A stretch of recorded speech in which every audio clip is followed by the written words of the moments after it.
The sky over Hiroshima on the morning of August 5, 1945, was a deceptive, brilliant blue. It was the kind of sky that promised endless summer days, children chasing dragonflies by the Ota River, and the hum of cicadas drowning out the distant, uneasy rumble of a world at war to the 350,000 souls living below. It was just another humid Sunday. But to Elias, who had just materialized in a secluded alleyway behind a textile factory, that blue sky was a shroud waiting to fall. He wasn't supposed to be here. In his time, the year 2140, the chronology protection laws were absolute. To step back into the flow of history was a capital offense. To attempt to alter a fixed point was considered a crime against reality itself. Yet, Elias stood there, breathing in the air that tasted of charcoal and unharvested rice, burdened with the most terrible knowledge a human being could possess. He checked his wrist chronometer, a device disguised as a standard-issue military watch. 24 hours. He had exactly 24 hours to empty a city that was destined to vanish in a flash of blinding light. He wasn't a soldier. He wasn't a hero. He was a historian who had spent his life studying the ashes of this very day, and he had finally broken.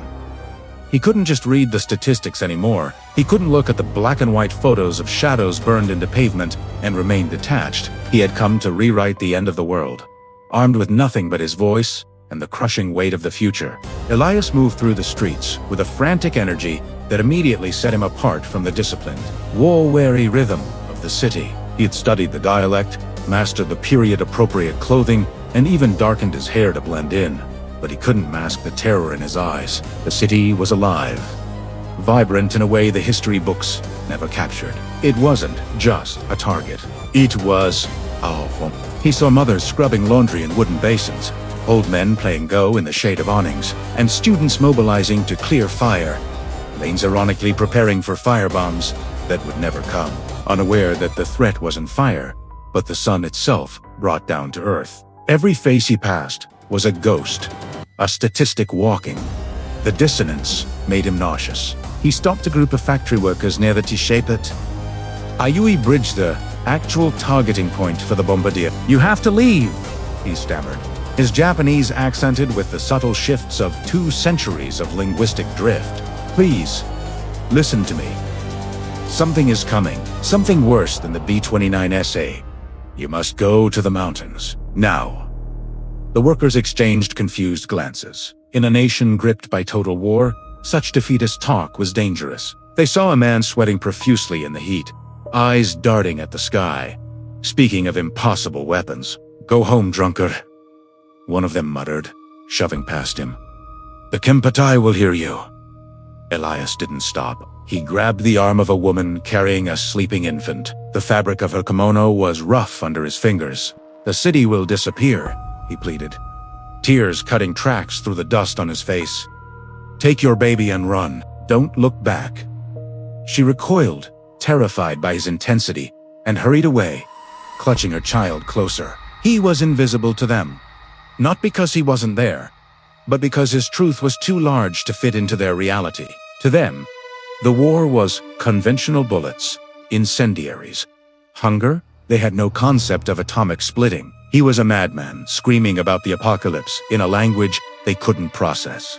As the afternoon sun began to dip, casting long, amber shadows across the wooden buildings, Elias's desperation curdled into recklessness. Warnings on the street were useless. He needed a voice that could reach everyone. He set his sights on the local broadcasting station near the center of the district. If he could hijack the signal, even for a minute, and issue a fake air raid warninga, specific instruction to evacuate the city center due to a new gas weapon, maybe, just maybe, he could move the map. He stormed the lobby, his future tech dampeners disabling the primitive electronic locks. But he hadn't accounted for the human element. 3 military police officers were stationed inside. There was no cinematic fight scene. Elias was a scholar, soft from a life of academic study, in a sanitized future. The butt of a rifle caught him in the temple before he could even reach the microphone. The world spun into darkness, and the last thing he heard was the click of handcuffs and the accusation of He woke up in a holding cell, the smell of damp straw and stale sweat assaulting his senses. It was night, now. The darkness was heavy, suffocating. His head throbbed, and his timeline was collapsing. August 6th was hours away. He curled into the corner, weeping not for himself, but for the hundreds of thousands sleeping in their beds, unaware that this was their last night on Earth. The heavy iron door creaked open, and a young guard stepped in. He couldn't have been more than 19, his uniform slightly too large, his face unhardened by the cruelty of the front lines. He held a bowl of rice and a cup of water. He didn't shout. He simply looked at Elias with a mixture of curiosity and pity. "You speak strange Japanese," the guard said softly. "You are not American.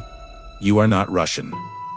Who are you?" Elias looked up, seeing the young man's face illuminated by a single, flickering bulb.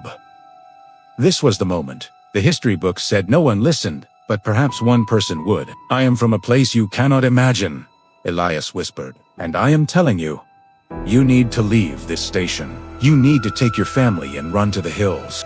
The guard, whose name tag read Hiroki, shook his head slowly. "My duty is here.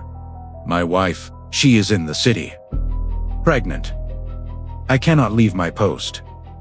The mention of the wife struck Elias like a physical blow. He looked at Hiroki really, looked at Himonde.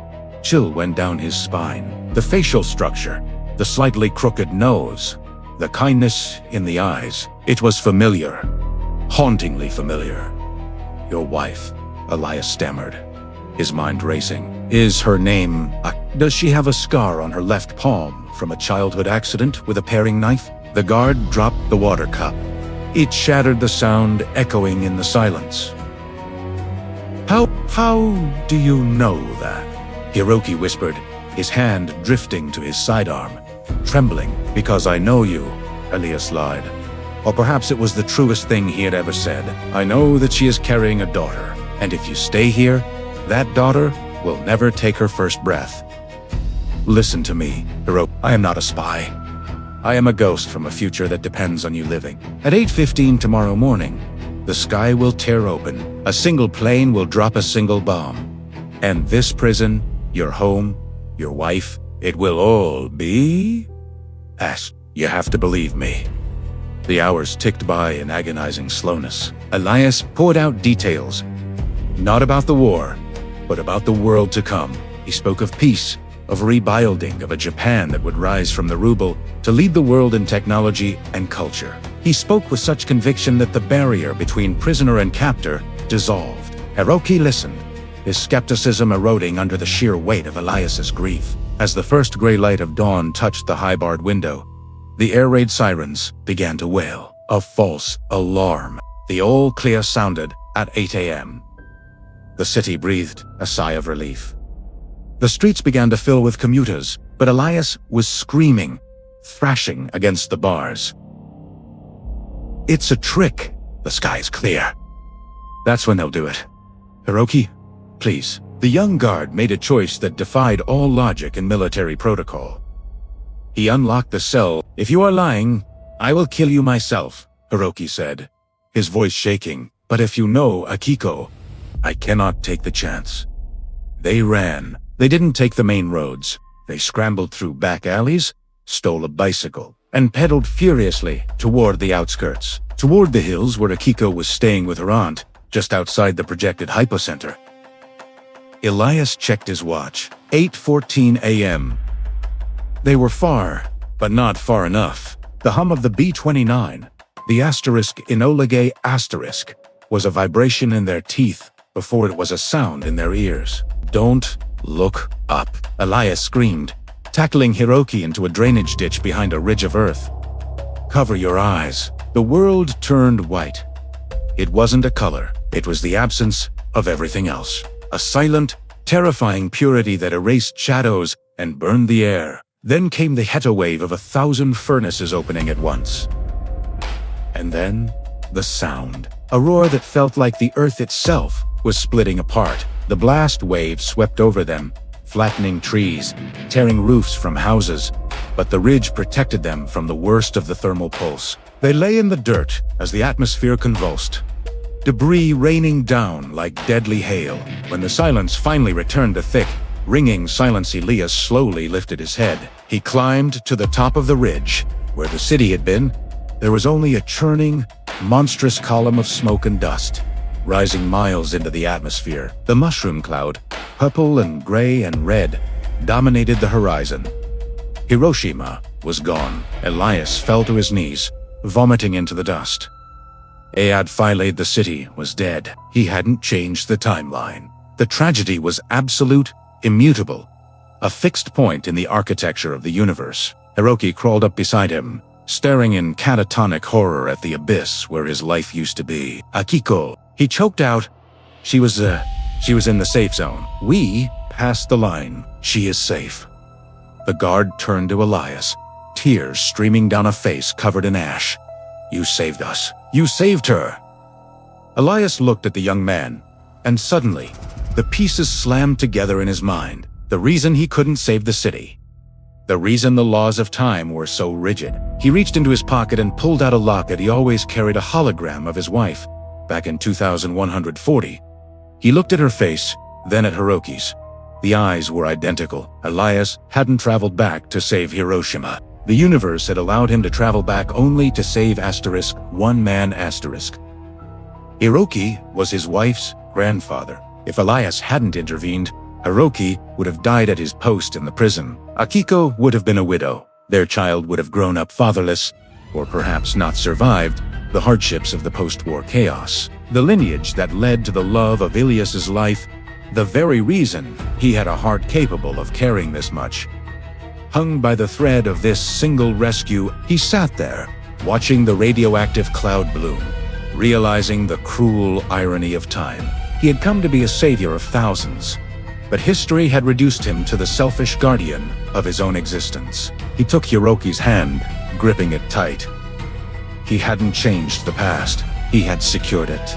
Stories like this remind us that history isn't just dates and maps. It's a collection of fragile human lives, woven together across centuries. If this story moved you, or if it made you think about the paradoxes of time and destiny, please honor the memory of the past by subscribing to the channel. Hit the like button to help this story reach more people, and turn on the notification bell so you never miss a journey through time. And I want to hear from you in the comments. If you had the chance to travel back to a tragic event, would you try to change it, knowing the risks? Or would you let history take its course? Let's discuss below.